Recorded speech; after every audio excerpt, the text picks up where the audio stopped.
Smile. All right, we get one game into the football season, and talking hockey's great. Hockey season seems goes about 12 months a year now. We're no different. We got started last week, so just a couple of quick things. Our staff, we had some changes going into this year.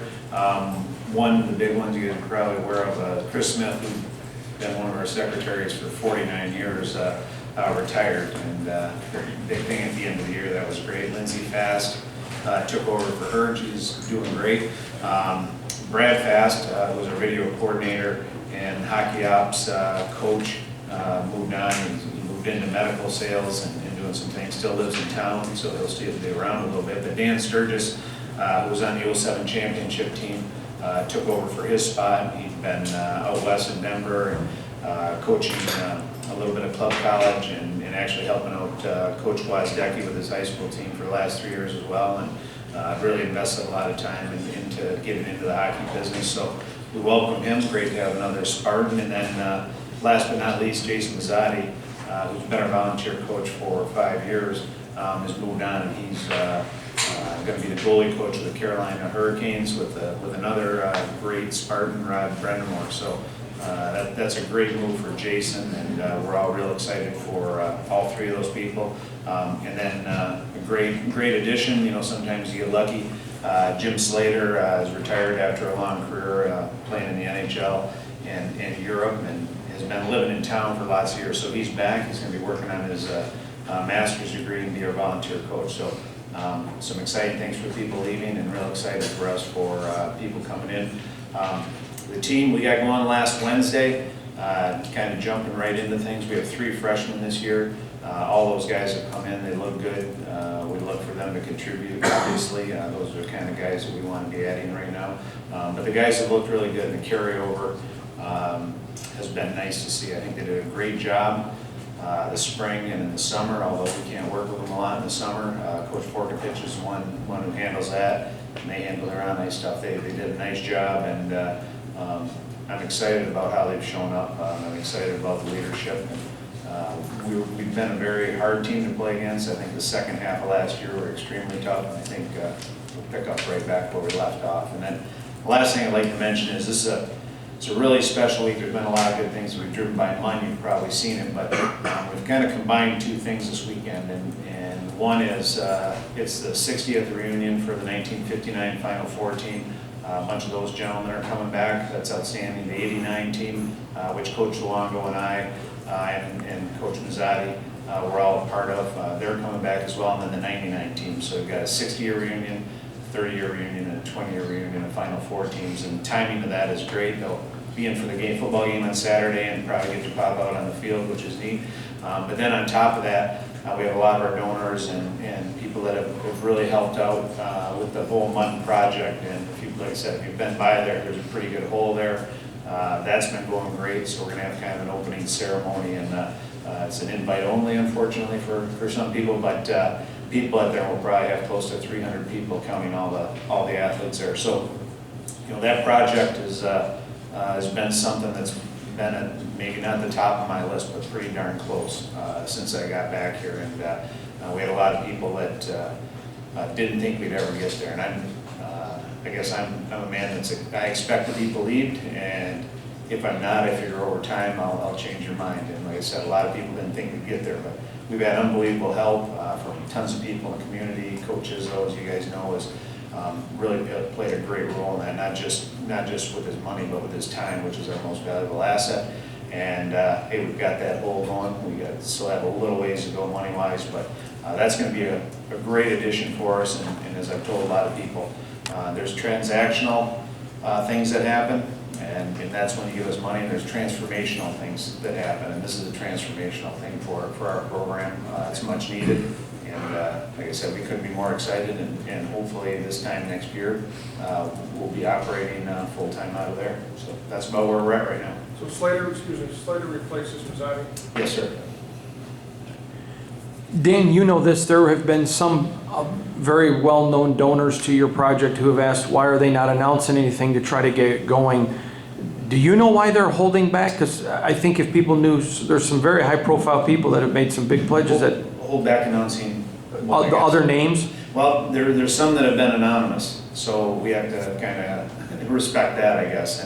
And for what, like I said, they wanted to remain that way. I know some of them, there's going to be something great that's going to be in Coach Mason's name that's kind of going there, and a lot of that has gone to that. So I think we're trying to pull back on that and make sure that we continue to build on that and make sure that that's up to the standard that we want for Coach Mason. But I think a lot of that's just a personal request by some people.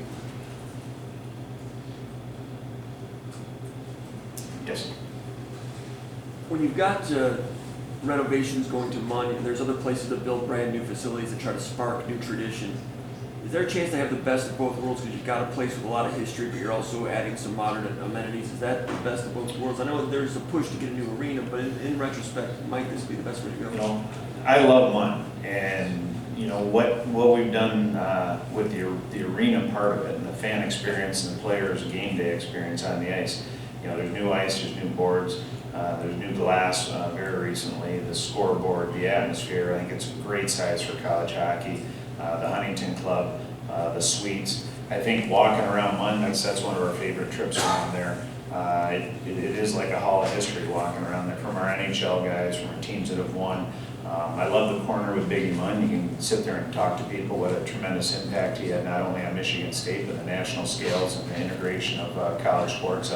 There's a ton of history. You get Coach Bissoni and Coach Mason and all the great teams and players that have been through there. So I love that part of it, and we needed to bump the other parts up. So you know what? It's I think that's a good way to put it. I think we have the history, we have the tradition, and I think that was kind of the slogan we have there, is expanding the tradition. So I think you take the great parts that you have and you add on to that, and that's the same way you want to build a hockey team.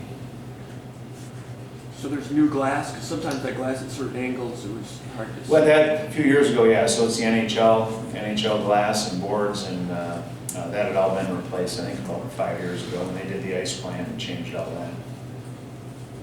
How fired up are you about getting started pretty soon? Well, coaches, you sit around all summer and paperwork's not very exciting, and watching summer hockey can stink a lot, but getting everybody back on campus and getting them out on the ice, and that's what we want to do. Practices are for coaches, games are for players, but getting on the ice last Wednesday was a great day, and when the guys play well and they respond and they work and they gel as a group, that makes it even better. And those are the cultural things that we've been trying to work on. And the first year, the first summer, we had to kind of lay a lot of the groundwork and try and push some things through. This year, I thought the off season was really player driven, and you want your players to take over the locker room, and that's a good first step. You're still an unlimited amount of time, right? We are. We're 8 hours a week right now, so up to 4 hours on the ice, and then whatever's left over we can spend off the ice. Which, I think for the first month is great. That's just about right. It gives us enough time to get through the kinks, and we can go pretty hard, and it also gives the guys quite a bit of rest time, which I think is neglected oftentimes. And when do you start for full-time? Full-time October 5th, we'll go to 20 hours. Okay. I'm sure there's improvement across the board as players get a year older, but are there one or two or three players that have really taken up a level? Care to mention right now? There's going to be a lot of responsibility that maybe some of the guys didn't have. I think Jared Rosberg is a young man to keep an eye on this year. He was tremendous for us in kind of a quiet way last year, but towards, I'd say, the second half really turned into an outstanding defenseman. I think Jared has a chance to play some significant pro hockey. He's going to be a leader. He's going to do really well for us. Patrick Kodorenko, I think, is going to take another step. I think he had a really good year last year. I mean, he's been almost a point a game for 3 years in the Big Ten, which is really hard to do, especially now. He's not even 21 yet as a senior. I mean, he turns 21 here in a little bit. And then maybe overshadowed a little bit by Taro last year, but he's taken a big jump, I think, in leadership and his confidence and some of the things he does, and those will be two big guys. I think both our goalies have come back and look really good, and that's, out of all our positions, that's going to probably be the biggest key for us, and they have to be better, they know that, but if you look at the save percentage or the statistical places where the teams that get in the NCAAs, not just the Final Four, but get in that top 16, they have to bump up a little bit, and I think they've done the work. Coach Exter's done a lot of work with them, and they'll push each other just like they did last year. You mentioned that you lose a great coach in Buzati, but you gain a great coach in Slater. So what are you looking forward to the most of having Slater come on and join the staff and the experience that he will bring? Yeah, you know, one thing that's, what I like about coaching is being around other coaches. And, you know, while Jimmy hasn't coached him much, he's a fairly cerebral guy. And you look at all the guys that, and coaches that he's played for, whether it was in the NHL or over in Europe or World Juniors, you know, he was one of the captains on the Olympic team last year. He can bring a lot of that experience and a lot of that knowledge. And, you know, sometimes you just look at something a little bit different and you say, hey, well, you know, maybe this will work. And those, I think that's, for me, practice is the best time of the day. The second best part is our meetings from 9 to 10 when we go over stuff and decide what we're going to do and where all those things. It's just, it's like a hot stove every day. And Jimmy brings a lot of that to the table, and it's been interesting to hear his ideas on some things. And I'm looking forward to him, again, just, you know, hey, working with the centers on face-offs and the guys for the penalty kill. And it's always, like I said, we're real excited for Jason, and at the same time excited having Jimmy come in, a guy with that much experience coming to help us. That was it? Awesome, thanks.